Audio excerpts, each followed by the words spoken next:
Hello everyone, here is today's problem. We are asked to get the area of this triangle with side length 7, 15 and 20.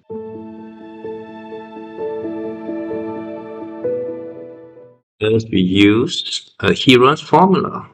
For this we need to have the S, which is half of the perimeter, 7 plus 15 plus 20 over 2, that is 21. And using Heron's formula, the area should be square root of S minus A, S minus B, S minus C, where A, B, C are 7, 15 and 20 respectively. So in this case, this will be 20 times 14, 6 and 1. So 21 is 7 and 3. 14 is 7 and 2, 6 is 3 and 2. So this means that this will be 7, 3 and 2. So that is a 42.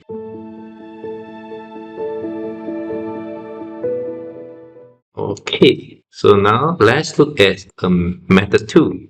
So for method 2, we'll extend this triangle into a bigger triangle as shown. You see that if this is a 9, this is 12. We have a big triangle that is 16, 12, and 20. The other one will be 9, 12, and 15. Actually, both come from the basic triangle 3, 4, 5. So after multiply with 3, that is 9, 12, 15.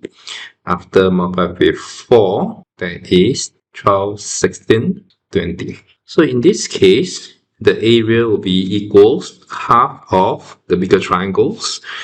That is 16 times 12 minus half the smaller triangle, 9 times 12. So there will be half 7 times 12. That is 42. So if you compare with the first method, this method is faster.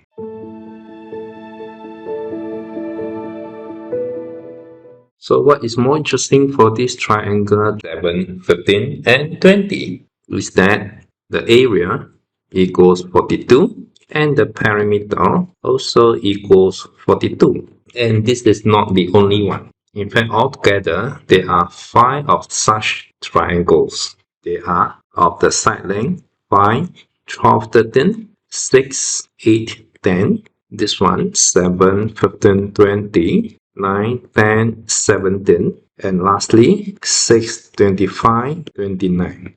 You can verify that for each of triangle, its area and its perimeter the same. In tomorrow's video, I will show you algebraically that these are the only 5.